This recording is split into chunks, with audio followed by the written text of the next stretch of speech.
Welcome back, everybody, to the most popular political back and forth show on the Evansville Podcast Network. This is Justin Grainer. Matthew Neville. How's it going, everybody? And this is the Politics Aside podcast. We have, I think, licked our wounds. We have come to grips with Election Day 2016. We have.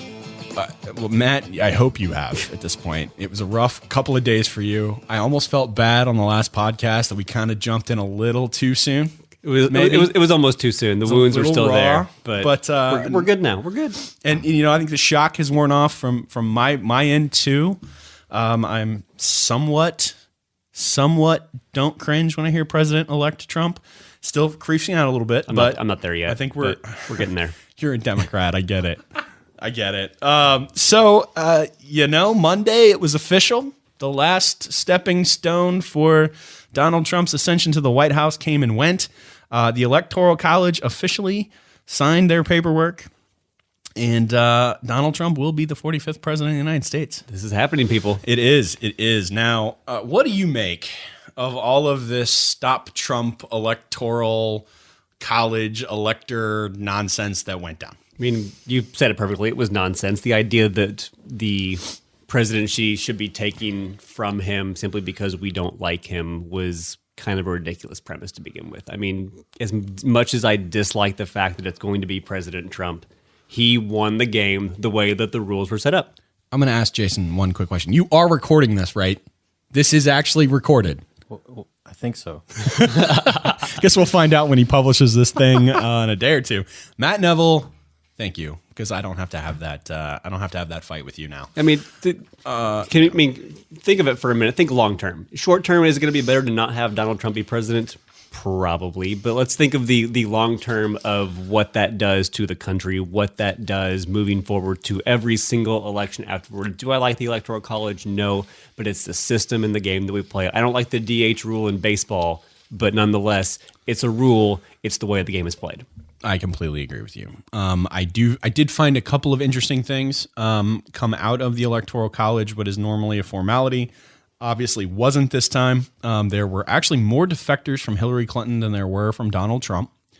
And there were more people that got an electoral vote in this election than at any time since 1796.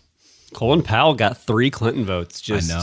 I know. And for the people that were making big Vegas bets, if anyone had $10 on Faith Spotted Eagle getting an electoral vote, they cleaned a house in Vegas. I almost made that bet, but just couldn't pull the trigger. Pretty sure that constitutionally, Spotted Eagle, whatever you just said. Faith Spotted Eagle. Was that a person or a bird? That is a person. Oh, okay. I wasn't sure what that was. Okay, then I guess constitutionally, then Faith Spotted Eagle could, I guess, take the White House. I mean, he meets the requirements, I guess. I have not done that much research. Well, and you made a point before we came on, too. Your favorite Republican, Ron Paul, finally got an electoral vote for president of the United States. He probably is my favorite Republican. Besides him and Dick Lugar are my top 2, just because, Ron Paul, I disagree with many of the things he believes, but he's actually someone you can legitimately tell believes what's coming out of his mouth. And that says a lot, especially in politics. But when what is coming out of his mouth is somewhat fundamentally crazy. I don't know. I'm not disagreeing with that, but you're not going to get an argument on me whether Ron or Rand Paul would be someone I would want for president. But I would say if I had to pick one of the two, Rand is at least somewhat pragmatic about it. But neither here nor there. Indeed. Rand is back in the Senate. Ron is doing whatever Ron is doing. But congratulations. Your long quest for a presidential electoral vote has come to pass. So now that we have fundamentally made Donald Trump the president of the United States, let's talk transition. Obviously, Indiana's own Mike Pence is the now vice president-elect, formally and officially.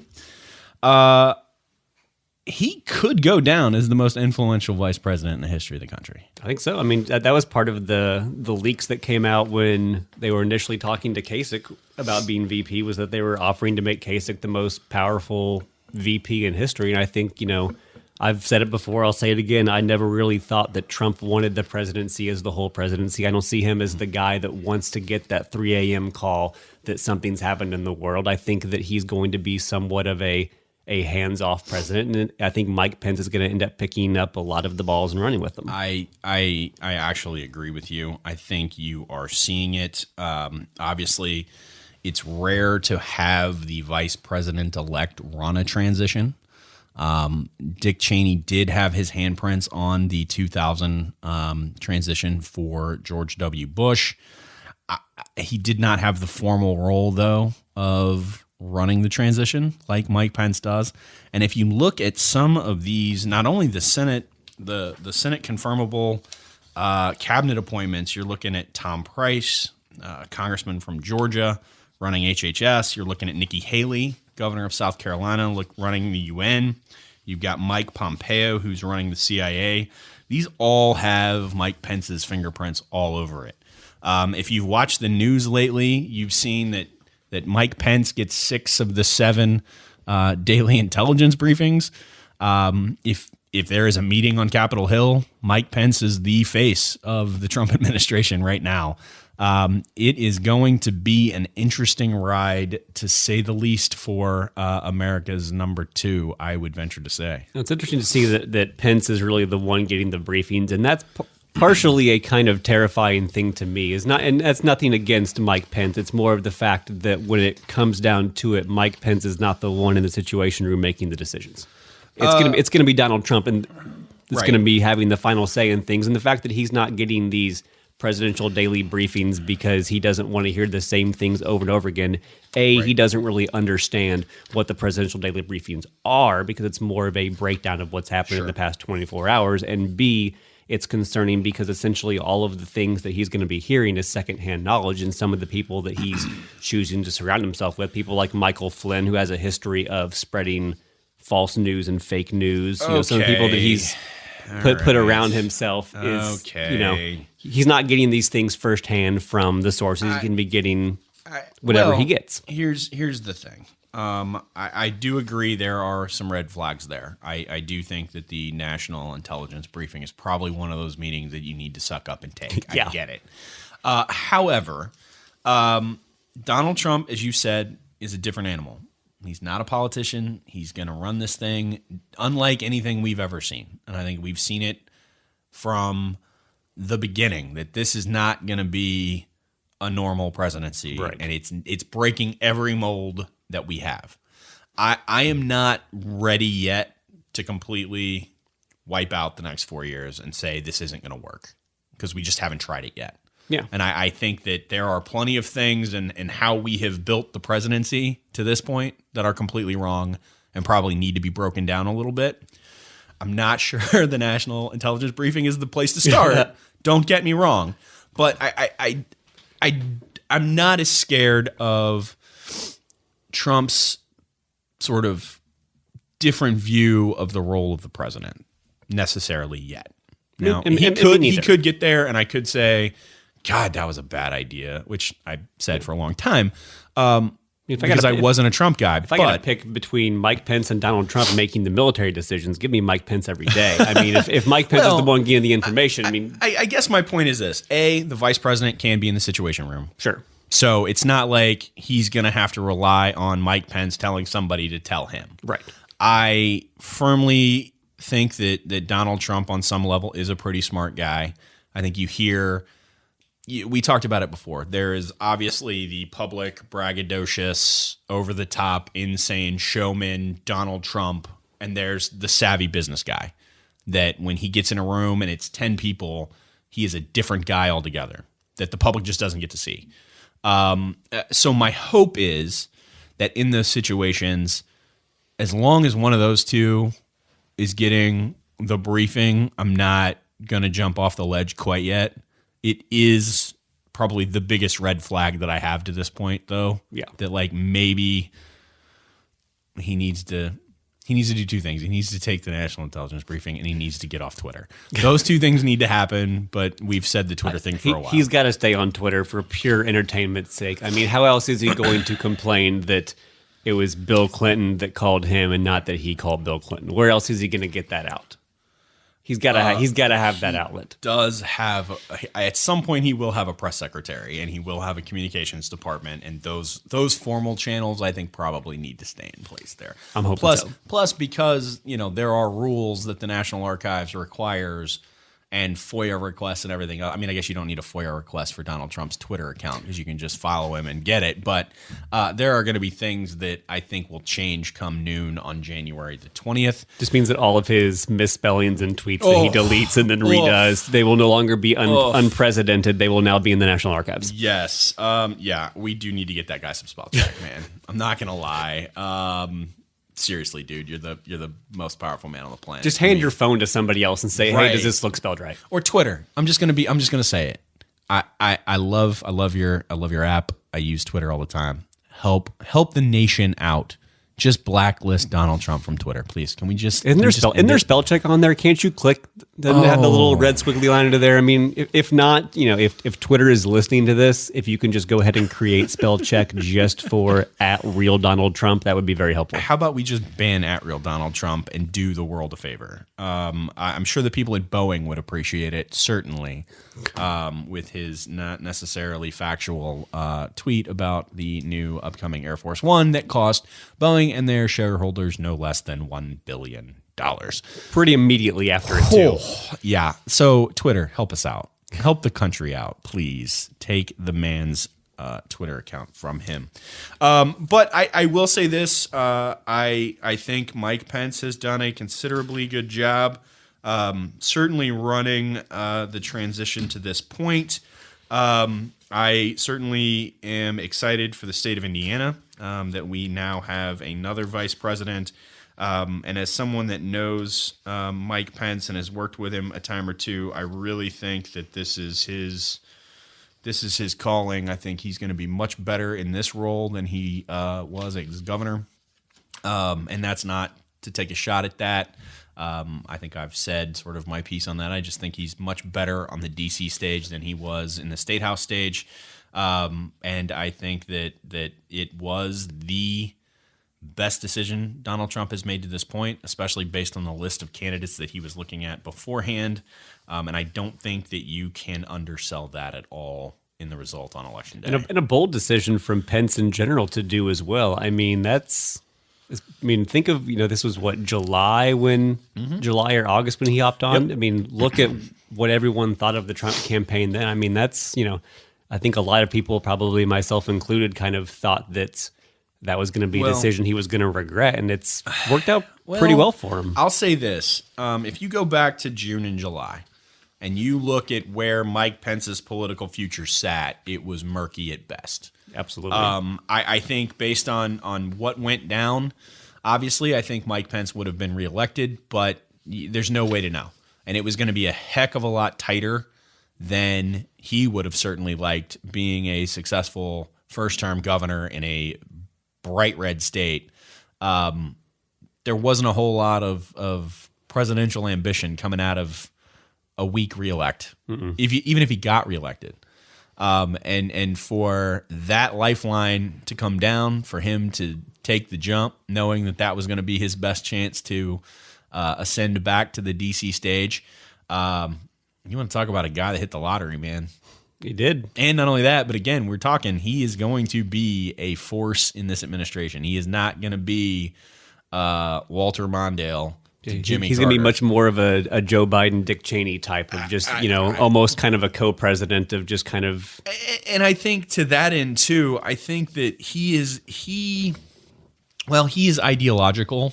I think he's pragmatic enough to understand that Donald Trump isn't.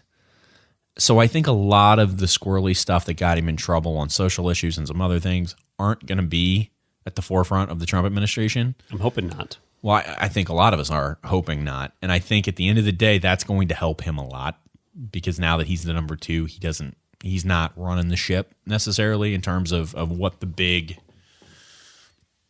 public priorities are. He's the executor. He's the one that goes and gets it done. Exactly. And I think his relationships with Speaker Ryan, with most of the Republicans, obviously on Capitol Hill, Mitch McConnell. He and Mitch McConnell have gotten together several times.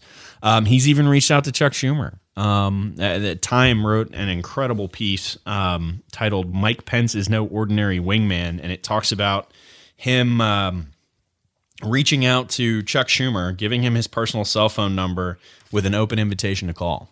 He is going to be the glad hander. He is going to be the bridge builder, and he is certainly not going to lock himself necessarily, at least on the Senate side, with just the Republicans. I think he has the political clout and the personality as a genuine guy, I think, to get some things done through the Senate, because I can tell you right now, Donald Trump is going to do stuff that the Republicans in Congress aren't going to like. Absolutely. He's already... And I think while I'm not worried about it, the art of the deal is going to come back to Washington.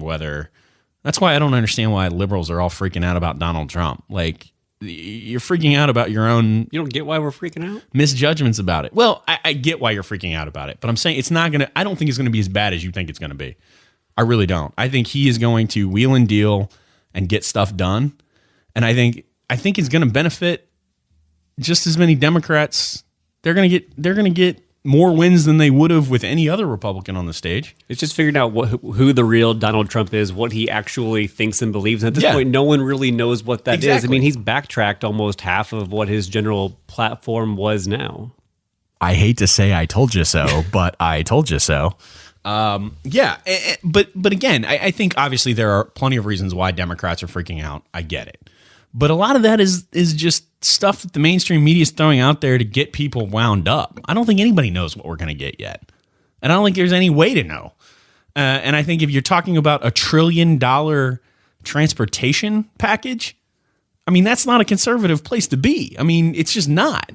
I mean, so I think at the end of the day, while, Democrats are going to scream and rail and do all this stuff, there's going to be a lot more reaching out to the Democrats than there ever was in an Obama administration reaching out to the Republicans.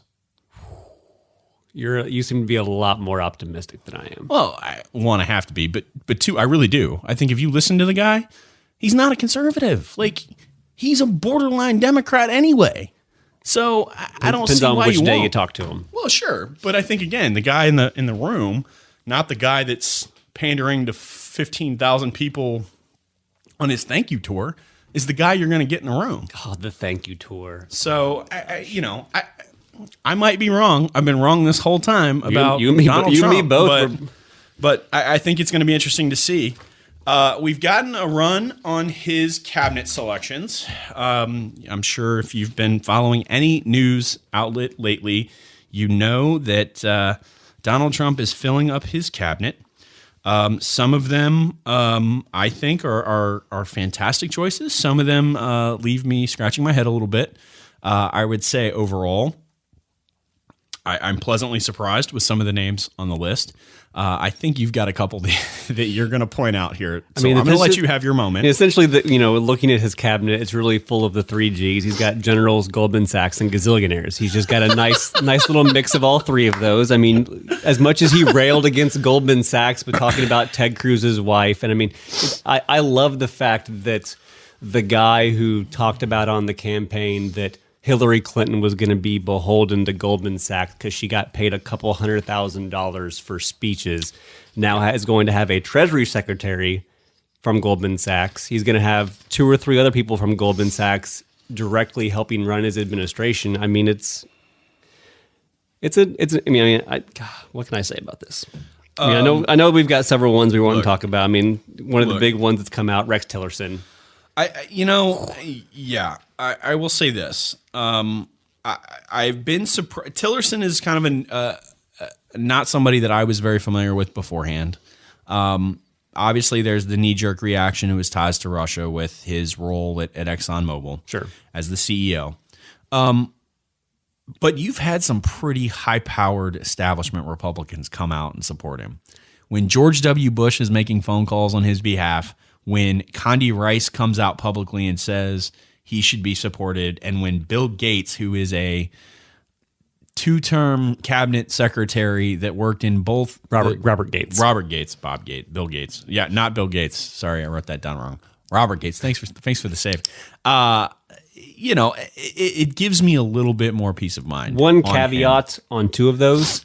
Condi Rice and Robert Gates are both currently being paid as advisors and consultants for ExxonMobil. Fair. I just want to throw that out there. I can't say that you can't make that point. I would only say this. I'd like to think their integrity is slightly higher than that. I don't think that makes up the bulk of their financial wherewithal. And I would think that like any job, it's like anything else. Like any job, when your job is to run ExxonMobil, your job is to have a relationship with Russia.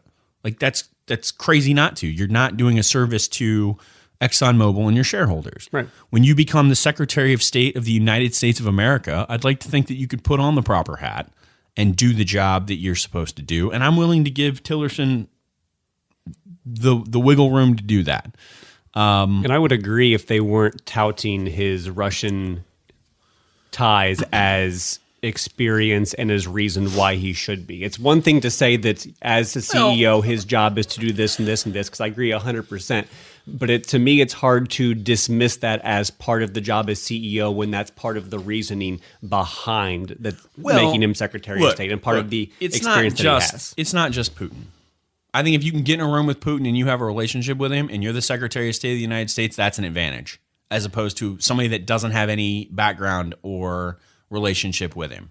Again, it comes back to what's your motivation, though. Right. And I think that's the thing that's going to come up in his confirmation hearings, and I look forward to sitting through those and listening to them.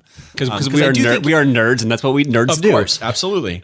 And I do think there are serious questions that need to be asked, but I'm not willing to throw him out unilaterally because he knows Vladimir Putin. Well, I agree. I think that every single person that Donald Trump has put forward absolutely deserves a confirmation hearing. There is no one person that needs to be thrown out willy-nilly or to just be avoided, like they were in Obama's Supreme Court Justice pick. They don't need to be treated like that. They need to have an actual confirmation On some hearing. level, they are all qualified for the position. At a basic level. Most of them. Which ones don't? Ben Carson. Well, yeah, look. Betsy DeVos, but... No, come on now. Just because you don't like school choice does not mean she is not qualified to be You're Secretary going to put of someone Education. who's never been a teacher, never stepped foot really inside a public school to be in charge of public schools. I think we need to look at schools, period. I think our public schools are doing us no service whatsoever. I think if you look at everything, we need to look at how we are doing things from a completely different box. And I don't have a problem with Betsy DeVos doing it. I really don't. Most of the education... All of the education reform crowd is all in on Betsy DeVos. It is a fundamental policy issue that we'll have on this, but I don't think she's not qualified to do it. I don't. I think you are. You probably are not a big fan of education reform, which fine, I get. But I don't think that should disqualify her fundamentally from at least a hearing or being qualified to run the education department. I certainly agree she deserves a hearing. So, I mean, we can have the fundamental policy discussions on that, but we could have a lot of policy fundamental discussions about a lot of Obama's appointments too that, I didn't like because I didn't like where they standed on something. You can look at the EPA specifically. So here or there, HUD is somewhat of a head scratcher. I'm not going to lie. I'm not sure what Ben Carson knows about housing or urban development. And when he sent out the press statement that he was not qualified to run a cabinet position or run a department of the federal government after spending months running for president of the United States that runs the entire government, I had to scratch my head a little bit on that. I'm gonna give you the floor on that. I mean, what can you say about Ben Carson? I mean, he's a brilliant surgeon. He is. And, if they had made him something like Health and Human Services, that would have seemed legitimate. How about Surgeon General? Absolutely. That would have made perfect sense because that's kind of what they've devoted their life and done. I don't know. That's the one I don't understand either. It's just, I don't even know what to say. It's, I will always remember Ben Carson for looking at the fruit salad of someone's life when talking about Supreme Court justice and the fact that he believes that the pyramids were built to store grain. That is what I mean. So, I mean, in theory, he could have, thinking that the pyramids were built to store grain almost got him agriculture secretary. So, I get it. I'm not really sure what to make of that. One that I am intrigued by, and this is somewhat of a historic pick, James Mattis at DOD. Mad Dog Mattis. Mad Dog Mattis. He is a Marine general? Yes. He's a Marine. He would be the second that would need a waiver from the United States Senate to take office. There is a rule that says you must be retired for 7 years before you can take on as the Secretary of the Defense Department in order to keep civilian control of the military. Mattis, I believe, retired 2 or 3 years ago. 2 or 3 years ago. He served under Obama until about mid-14, I believe. This is the first time since George Marshall that we've had someone with direct ties to DOD as a uniformed officer taking over as defense secretary. I'm not going to lie, it does not worry me a bit. I mean, this is one of the few that you could look at and say he's picked someone that is 100% qualified for the position they're going for. Absolutely. I mean, how can I not want a guy to be Secretary of Defense when they say things like be polite, be professional, but have a plan to kill everybody you meet? How can you not want that guy to be in charge of defense? That's what I'm saying, man. And when your nickname is Mad Dog and you are a 70-something-year-old Marine general, I'm not messing with that guy. I'm not messing with that guy either. I'll tell you right now. I think another pick, I think that could have a huge impact on Indiana specifically. Elaine Chao as Transportation Secretary could be a huge appointment that could have major ramifications for the state of Indiana and the state of Kentucky.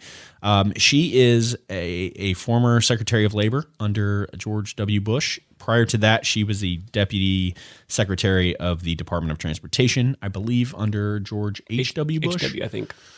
Might have been Reagan. I can't quite remember. But either way, uniquely qualified for the job. Sure. She is Mitch McConnell's wife. Mitch McConnell is the Senate Majority Leader and Senior Senator from the state of Kentucky. I was going to say, nothing says draining the swamp like Okay, in fairness, Mitch McConnell's wife. She is she's probably the most qualified person on this list of all of them. Period. I can't disagree.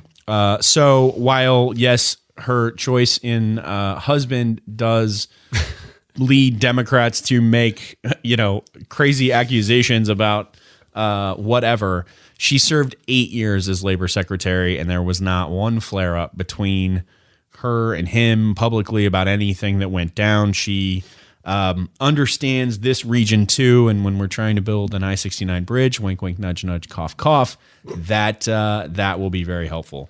I'm going to go ahead and tee this last one up for you. So we have Small Business Administration. Linda McMahon. I feel like we ought to have Stone Cold Steve Austin's music glass shattering right now. I mean, what we have here is the guy who took the second worst Stone Cold Stunner in history, nominating to be Small Business Administrator, the person that took the worst Stone Cold Stunner in history. And I know what you're going to say, and you're wrong. Sit there in your wrongness. We are going to, this is going to turn into a wrestling podcast for about 30 seconds. I hate to tell you this, but Vince McMahon's first stunner was the worst taken in the history of the planet. That was the first one, though. The first one of many. That's fine. Vince. I get it, and he got better at it as it went. But the first one was the worst stunner of all time. He's not a graceful man. Period. He's not at all. So, while granted, and granted, Linda McMahon did take a bad one. But can we on the Facebook page put up links to all three of them? Can we find these? So we can have a fan vote on which of these is the worst. All 7 listeners, I need you to take a few minutes and check out Jason's Facebook page when he gets these up. We need to know who took the worst stunner of all time. I'm still saying it's Vince's first one. We'll see on Monday Night Raw. I think it happens.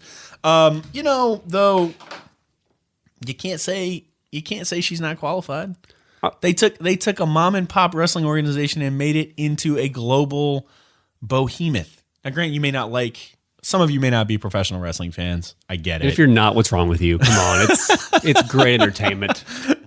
But it is a multi-billion-dollar global company that has seen success that nobody ever would have foreseen, Sure. especially in that line of work.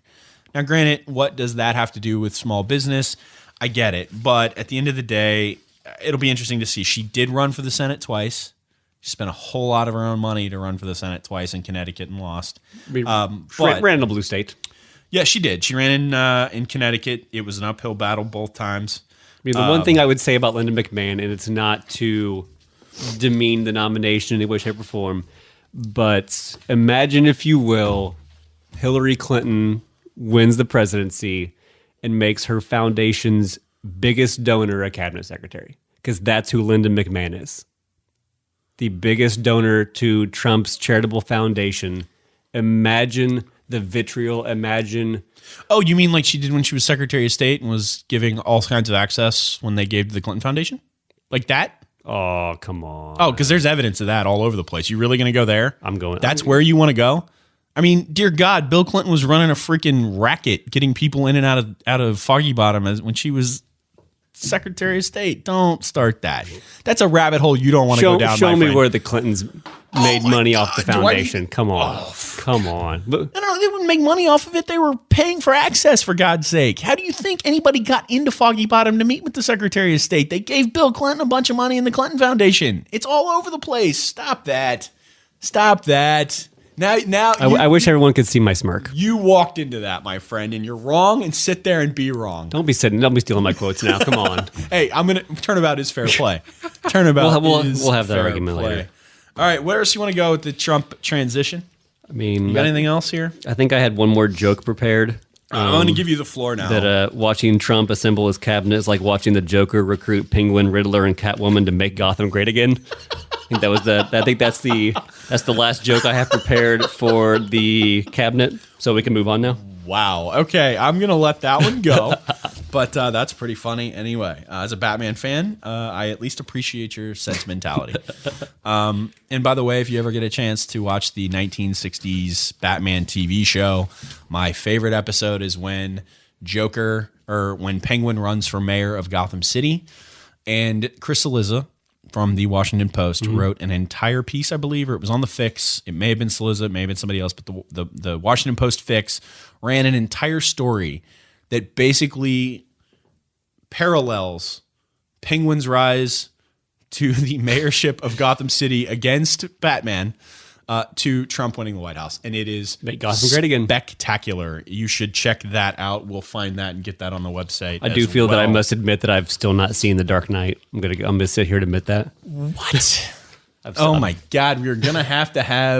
We apparently are going to have a politics aside come to Jesus meeting where we force little Matt Neville to get caught up.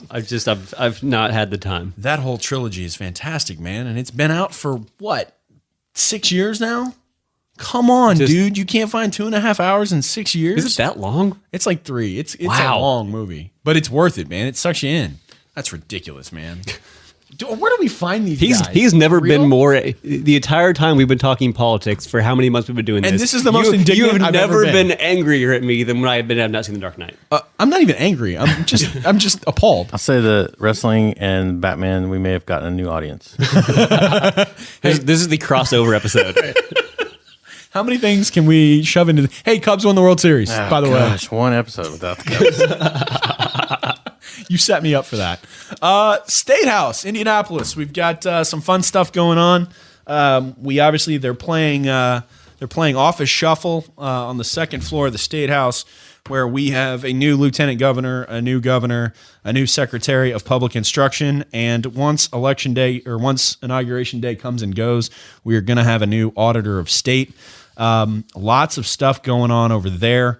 A lot of really good stuff. I think one of the things that you're seeing out of the Holcomb administration is this sort of return to the Daniels era of the Republican Party. And you could see that in the chief of staff pick. You can that he see made. it. I mean, it's shifting, and I'm happy to see it. I'm glad to see it shift more to the Mitch Daniels focus on economics, not so much social issues. I think most of the leadership in the State House would wholeheartedly agree with you. I believe you're going to see a truce on social issues again, which I think is going to go over very well.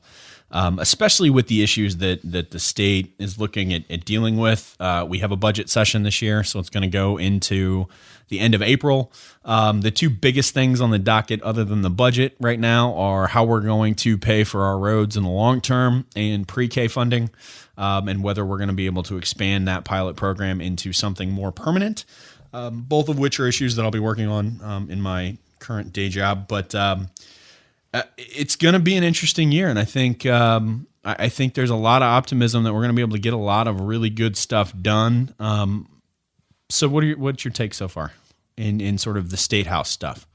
I mean, a lot of it's still yet to be seen. You know, as you mentioned, I'm glad to see that it's seemingly going to be a more economically focused administration. And while I don't necessarily agree with all of the economics that Governor Holcomb was going to be bringing to the table, I am much happier to see that it's going to be focused on economic issues and not social issues that really only just divide us and really don't accomplish a whole lot. And so I'm happy to see that that's going to be the main focus. There's plenty of economic things that we can work on. You know, the state is sitting in a relatively good space, but there's always room to improve. And as you mentioned, you know, figuring out how we're going to fund our roads, working on pre-K, getting the I-69 bridge built. You know, these are the economic things we need to be focusing on, and not LGBT issues and abortion issues and things like that. Right. I agree with you completely. I think it's going to be an incredibly interesting session. And again, I think so far the early returns are that Holcomb is going to set himself up to succeed and be a lot more collaborative in the process than maybe Mike Pence was. And so I think there's a lot of optimism here. Obviously, the lieutenant governor's from Evansville. I think from a purely hometown perspective, that's a huge win for Southwest Indiana. Absolutely. So I'm excited. I think it's going to go well. One thing I'm gonna hat tip your party on. Shortly after Election Day and more recently, Dan Forrestal, who is a state rep from outside of Indianapolis, wrote a very sort of touching, sort of rallying cry to the Democrats in the state that there is a path forward. And I was really encouraged by it. I think Dan is a very well thought of individual. And I'm somewhat encouraged by some younger people in the party that still have elected positions, willing to take on sort of the leadership of the party going forward. I think when you've got names like Dan Forrestal and Christina Hale and Pete Buttigieg, is that how you say it? Buttigieg. Okay, I was pretty close there, actually. It's a tough name. When you have those guys that are out there, you have to be able to corral them and build around it. And in the last 10 years, you really haven't.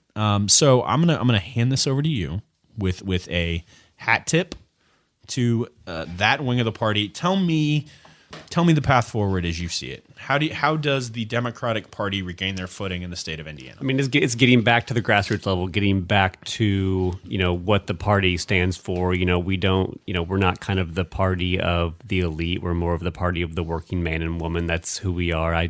If you couldn't see, there was a little bit of an eye roll from... That was a pretty blatant eye roll, but I'm going to give you the floor. It's fine. I'm going to let you have it. I mean, it's getting back to the basics of, you know, I think if we want to get back to the winning ways, you know, especially how 2008, 2012 was, a lot of it is getting back to the grassroots level, getting back and focusing in the communities. And, you know, it really starts local. I mean, politics is local. It's getting back to the grassroots. I know I've said that word a couple of times, but that's really what it is. It's getting people organized, getting people together. The party is not going anywhere. There's been defeats like this before. And if you look at the position that we're in right now, you know, we're sitting in a better position, House and Senate wise, than what the Republicans were after 2008. And we saw what happened in 2010. There is room to grow. There is room to come back. Are you talking about nationally or in the State House? I'm talking nationally. Okay, because I was going to say, in State House, there are 9 state senators that have a D behind their name. You can't play a pickup game in the State House. I'm more talking about the State House, not nationally, but I'll let you keep continuing. Sure, I mean, and a lot of that is, you know, they go hand in hand. I mean, a lot of the election results that we're going to have in 2018 are going to somewhat funnel from the national level, much like is kind of what we saw in this year affecting the local level. That's a fair point. I mean, it really is a reformation of the whole party. The state party, they have a great staff and great people that are, doing the work. It's getting back to the grassroots, and a lot of it comes from the national office, but it's especially the state level, the county level, the district level, even in your individual precinct. It's putting in the work and getting done what needs to get done. And I did see sort of at a national level that seems to be the impending legacy of Barack Obama going forward.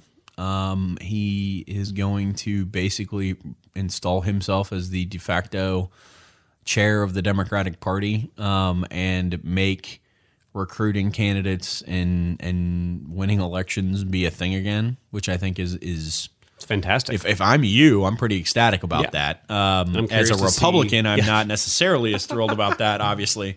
But I do think that is going to be, and he is staying in D.C. for a couple of years to get his youngest daughter out of high school before he moves to California, I believe was the rumor mill that I saw. He bought a house out in California somewhere. But he hasn't mentioned that yet to me. But if he gives me any housing updates, I'll let you know. But I read it on the internet, man. Well, then it's got to be true. Well, this was a reputable source. This was like the Washington Post or something. Okay. It wasn't on, I don't know. It wasn't on Michael Flynn's Twitter page?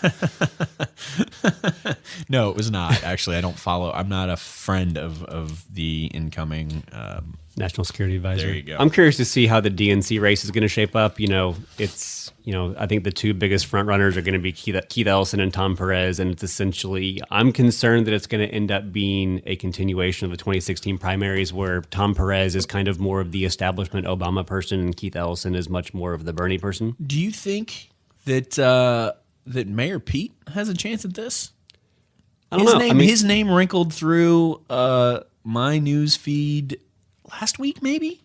That he was potentially going to throw his name out there and wrote this open letter to Democrats that ran nationally. That was, it was great. Again, it was another one of these. I mean, I think the Indiana Democratic Party has the ability to kind of show. I mean, Hillary Clinton lost because she lost the Midwest. Period. She lost voters in the Midwest in places that Democrats don't normally lose voters. Right. Blue collar workers, the exact people you described voted for Donald Trump. Yeah. Period. They were Obama voters that switched over to Trump. Yeah, exactly. They're Reagan Democrats that have come back to life. So it would seem to me that if I'm going to go forward and I'm going to, somehow figure out how to win an electoral college election, that you would reach out to Democrats in the Midwest that, have some idea of what it's like to be a Democrat in the Midwest. Right. I don't know. Just seems odd to me that that's not the way it seems to be shaping up. I do think, Keith Ellison's an accomplished member of Congress. Sure. I think, he brings, a unique perspective to things. I do think he is obviously on the burning wing of the party. I don't know that that's the best long-term strategy for you. Kind of like, I don't know that the Tea Party wing of the Republican Party is the best way for the Republicans to move forward. Tom Perez, I think, is another accomplished guy. He was as active as one could be in this election cycle on behalf of Hillary Clinton, probably to the point that he got in trouble once or twice with his boss, the president, and could have potentially broken the Hatch Act, which prevents elected officials from participating in electoral campaigning of during their official business. Yes, but neither here nor there. I think he would be another, I can't say that either one of those two are just horrendously offensive.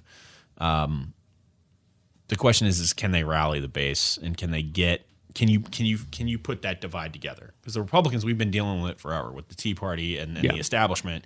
This is kind of it's the equivalent.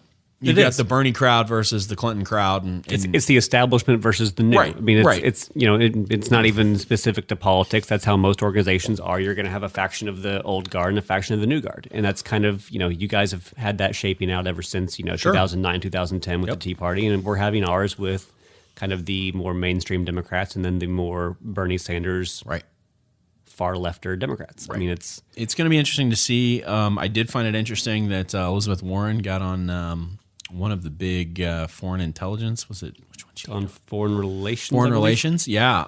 So she is That's a definitely going to try to big bone move. up. Oh, that's a run for president. Yeah, What that is. That's exactly what that is. So Bernie's people be happy that your girl Elizabeth Warren's boning up on foreign policy. I don't know if I would call him their girl. I was unfortunately surprised to see a lot of Bernie Sanders supporters that had a lot of not nice things to say about Elizabeth Warren because of the amount of accepting and campaigning for Hillary Clinton that she did. Okay, well, okay. I'm going to tell you right now, come 2020, she's going to be their poster child. So let's not get too insane. Let's hope. In terms of politically and policy wise, she is the hell. Bernie Sanders was the Elizabeth Warren of this race. Let's be real. Elizabeth Warren didn't run, so Bernie had to do it. Yeah. Elizabeth Warren is the poster child for the far left wing of your party. She always has been. And I think she's absolutely gearing up for a run in 2020. Absolutely. Now, whether the Democratic Party needs to go that route remains to be seen, and I think it'll begin to shake out with whoever you guys elect as your next party chairman. Yeah. So, should be interesting. There is not going to be a shortage of talking points and issues to debate going into 2017. So, what you got? Anything else you want to add to this one as we wrap the 2016 up? I think we pretty well covered it. I mean, a lot went down. It was a crazy year, especially in Indiana. But here's hoping that 2017 settles down a little bit. We got no elections in 2017. I know. What are we gonna do? Sleep. That's what we're going to do. The podcast will be back in 2017. We will try to have a few more guests on this time, so it's not just Matt and I yelling at each other or talking laughing at wrestling. each other. Well, we might talk wrestling still. I'm not going to rule that out in 2017. If Vince McMahon wants to come on the podcast, open invitation. I think we might be able to play his entrance music too if we get that on. Quick fact check for you. Uh-oh. Dark Knight was 2008. 2008. So you're 8 years of behindness. Come on, dude. All right, Come on. Here's my reasoning. No, I don't need a reasoning. I need you to fix the problem.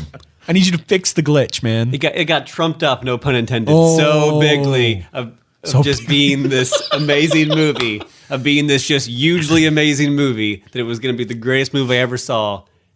I knew if I went and saw it, I was going to be disappointed because of here's the how thing. big it had been trumped up. Here's the deal. It was trumped up for me too. It was so bigly trumped up, as you say, and it surpassed every expectation. It is the best Batman movie of them all. That trilogy is perfect, and you cannot mess with it or change it. And Pat Leahy's in it, for God's sake. That's true. Who doesn't love Pat Leahy? Well, I don't. Well, Dick Cheney really doesn't. That's a different story no, for a he does different not. day. But That's a story we can't tell on the podcast. we have bleeps, right?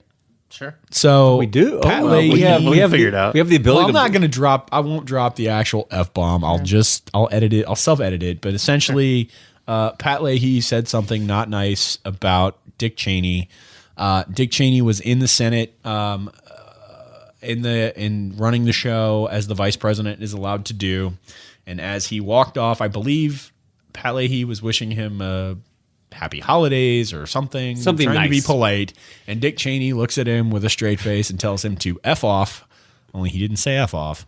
He said the mother of He all said F the words real word. and stormed off the Senate floor. You're not allowed to talk like that on the Senate floor, but when you're Dick Cheney, you can do whatever in the world you want. So they're not friends. Dick Cheney shoots people in the face. Are you really going to mess with him? That was an accident, dude. That wasn't supposed to happen. All I'm anyway. saying is that Joe Biden is the first vice president in the last 16 years to not shoot somebody in the face. There's your fact of the day. Al Gore shot with somebody in the face? I said to not shoot somebody in the face. First time in 16 years? Well, it would have been 8 8 years of Biden, 8 years of Cheney. Okay. Okay. Yeah. See, You're killing my joke. That was a good joke, and you just ruined it. Well, because I was trying to go back. I was like, You what? ruined it. Al Gore doesn't know what a gun is. What are you talking about? Come on. He's from man. Tennessee. Of course he does. He's not.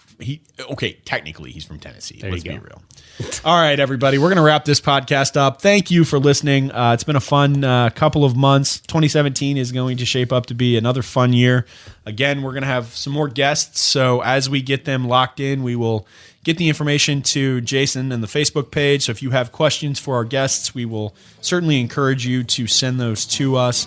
Again, thanks for listening. Matt, you got anything else to say? Always bring questions. We love them. All right. Happy holidays, everybody. We'll be back in January. Thanks a lot. Thanks, everybody.